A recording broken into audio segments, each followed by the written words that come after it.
ಆತ್ಮೀಯ ಕೃಷಿಕ ಮಿತ್ರರಿಗೆ ನನ್ನ ನಮನಗಳು.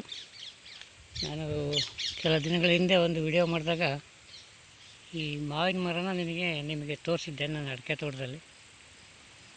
ಮೋಸ್ಟ್ಲಿ ಅವಾಗ ಅದು ಹೂವು ಬಿಟ್ಟಿತ್ತು ಅಂತ ಕಾಣುತ್ತೆ. ಈಗ ಒಳ್ಳೆ ಕಾಯಿ ಕಚ್ಚಿದೆ. ಕಳೆದ ವರ್ಷ ನೋಡಿದ್ರೆ ಈ ಮರದಲ್ಲಿ ನಾನು ಟೋಟಲಿ ಒಂದು 50 ಕಾಯಿ ಕುಯ್ದೆ ಅಷ್ಟೇ ಅನಿಸುತ್ತೆ, ಕಾಯೇ ಇರಲಿಲ್ಲ. ಈ ವರ್ಷ ಒಳ್ಳೆ ಕಾಯಿ ಬಿಟ್ಟಿದೆ. ನೀವು ಗಮನಿಸ್ತಾ ಇದ್ದೀರಾ, ಇದು ಅಡಿಕೆ ಗಿಡದ ಮಧ್ಯದಲ್ಲೇ ಇದೆ. ಸುಮಾರು ಒಂದು 40 ವರ್ಷದ ಹಳೆ ಮರ. ನಾನು ಈ ಹೊಲ ತಗೊಂಡಾಗ ಹೇಗಿತ್ತು ಮರ ಈಗಲೂ ಹಾಗೆ ಇದೆ.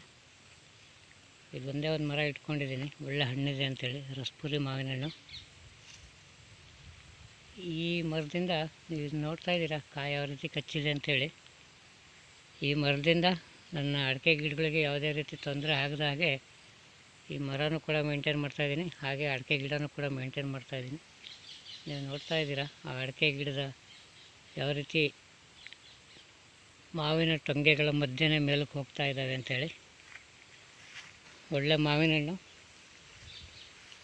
ಮರ ಕಡಿಯೋದು ಸುಲಭ, ಮರ ಬೆಳೆಸೋದು ಬಹಳ ಕಷ್ಟ. ಹಾಗಾಗಿ ಈ ಮಾವಿನ ಮರನ ಉಳಿಸ್ಕೊಂಡಿದ್ದೀನಿ. ನೋಡ್ತಾ ಇದ್ದೀರಲ್ಲ, ಗೊಂಚಲಾಗಿ ಮಾವಿನ ಕಾಯಿಗಳು. ಒಂದು ಬೀಡು ಕೊಯ್ದಿದ್ದೀನಿ, ಇನ್ನೊಂದು 15 ದಿನ ಬಿಟ್ಟರೆ ಮತ್ತೆ ಒಳ್ಳೆ ಹಣ್ಣು ಬರುತ್ತೆ. ತೋಟಗಳಲ್ಲಿ ಹಣ್ಣಿನ ಮರಗಳು ಕೂಡ ಇದ್ದರೆ ಮನೆಯಲ್ಲಿ ಮನೆ ಮಂದಿ ಮಕ್ಕಳು ಎಲ್ಲ ತಿನ್ಬೋದು. ಬಹುಶಃ ನೀವು ಮಾರ್ಕೆಟಲ್ಲಿ ಮಾವಿನ ಹಣ್ಣು ತಿನ್ನೋರಾದರೆ ಈ ಮರದಿಂದ ಕಿತ್ತ ಹಣ್ಣಿಗೂ ನಿಮಗೆ ಮಾರ್ಕೆಟಲ್ಲಿ ಸಿಗೋ ಹಣ್ಣಿಗೂ ಬಹಳ ವ್ಯತ್ಯಾಸ ಇರುತ್ತೆ. ನೀವು ಗಮನಿಸಿರ್ಲಿಕ್ಕಿಲ್ಲ. ಮಾರ್ಕೆಟಲ್ಲಿ ಎಲ್ಲ ಪೌಡ್ರ್ ಹಾಕ್ಬಿಟ್ಟು ಹಣ್ಣು ಮಾಡಿ, ಕೆಮಿಕಲ್ ಹಾಕಿ 2 ದಿನಕ್ಕೆ ಹಣ್ಣು ಮಾಡಿ ನಿಮಗೆ ತೊಗೊಂಬಂದು ಸಪ್ಲೈ ಕೊಡ್ತಾರೆ. ನೀವು ಅದನ್ನು ಮನೇಲಿ ಏನಾದ್ರು ತೊಗೊಂಡೋದು 4 ದಿನ ಇಟ್ಟರೆ ಎಲ್ಲ ಕೊಳ್ತೋಗಿರುತ್ತೆ, ಸೆಕೆಂಡ್ಸ್ ಆಗಿರುತ್ತೆ. ಅದಕ್ಕೋಸ್ಕರ ಹೇಳ್ತಾ ಇದ್ದೀನಿ, ನಿಮ್ಮಲ್ಲಿ ತೋಟಗಳಿದ್ದರೆ ಅಲ್ಲಲ್ಲಿ ಈ ರೀತಿ ಒಂದು 4 ಮಾವಿನ ಗಿಡ, ಸಪೋಟ ಗಿಡ, ಸೀಬೆ ಗಿಡ, ದಾಳಿಂಬೆ, ಹೀಗೆಲ್ಲ ಹಣ್ಣಿನ ಗಿಡಗಳನ್ನ ಬೆಳ್ಕೊಂಡು ತೋಟಕ್ಕೂ ತೊಂದರೆ ಆಗದಾಗೆ ಹಣ್ಣಿನ ಗಿಡಗಳಿಗೂ ತೊಂದರೆ ಆಗದಾಗೆ ನೀವು ಮೇಂಟೈನ್ ಮಾಡ್ಕೋಬೋದು ಭಾಳ ಸುಲಭವಾಗಿ.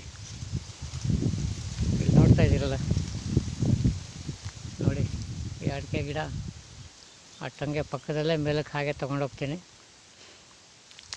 ವರ್ಷದಲ್ಲಿ 3 ಸಾರಿ ಇದನ್ನು ಕಾಯಿ ಕೊಯ್ಬೋದು ನಾವು ಅಡಿಕೆನ. ಮಾವನ್ನು ಒಂದೇ ಸಲ ಕೊಯ್ಯೋದು ವರ್ಷಕ್ಕೆ. ಬಟ್ ಈ ಹಣ್ಣಿನ ರುಚಿನೇ ಬೇರೆ. ಇಲ್ಲಿ ನೋಡಿ, ಗಿಣಿಗಳು ತಿಂದುಬಿಟ್ಟಂತಹ ಮಾವಿನ ಹಣ್ಣು ಹೇಗಿದೆ ಅಂಥೇಳಿ. ಈ ಕಲರ್ ನೋಡಿದ್ರೇ ಹಣ್ಣನ್ನು ಒಂದು ಖುಷಿ ಸಿಗುತ್ತೆ. ಹಕ್ಕಿಗಳು ಬದುಕಬೇಕಲ್ಲ, ಹಾಗಾಗಿ ನಾನು ಅದ್ರ ಬಗ್ಗೆ ತಲೆ ಕೆಡಿಸ್ಕೊಳ್ಳೋಲ್ಲ. ಹಕ್ಕಿಗಳು ತಿಂದುಬಿಟ್ಟಿದ್ದನ್ನು ಆಮೇಲೆ ನಾವು ತಿನ್ನೋಣ. ನೋಡಿ, ಒಳ್ಳೊಳ್ಳೆ ಹಣ್ಣು. ಗಿಡಕ್ಕೆ ತುಂಬಾ ಸಾಕಷ್ಟು ಹಣ್ಣಿದೆ. ಹೆಚ್ಚು ಕಡಿಮೆ 1000 ಕಾಯಿ ಮೇಲಿದೆ. ನಾವು ಅದ್ರಲ್ಲಿ ಎಷ್ಟು ಸಿಗುತ್ತೋ ಅಷ್ಟು ತಿಂದರೆ ಸಾಕು. ಈ ವಿಡಿಯೋದಲ್ಲಿ ಬೇರೆ ಏನು ವಿಶೇಷ ಇಲ್ಲ. ಈ ಮಾವಿನ ಮರದಲ್ಲಿ ಬಿಟ್ಟಿರೋ ಕಾಯಿಗಳನ್ನ ತೋರಿಸ್ಲಿಕ್ಕೆ ಅಂತಲೇ ನಾನು ನಿಮಗೆ ಈ ವಿಡಿಯೋ ಮಾಡಿದೆ. ದಯವಿಟ್ಟು ಈ ನನ್ನ ವಿಡಿಯೋ ನಿಮ್ಗೆ ಇಷ್ಟ ಆದರೆ ಒಂದು ಲೈಕ್ ಕೊಡಿ. ಹಾಗೆ ನನ್ನ ವಿಡಿಯೋನ ಸಬ್ಸ್ಕ್ರೈಬ್ ಮಾಡದಿದ್ದವ್ರು ಸಬ್ಸ್ಕ್ರೈಬ್ ಮಾಡಿ. ಜೈ ಹಿಂದ್, ಜೈ ಕರ್ನಾಟಕ.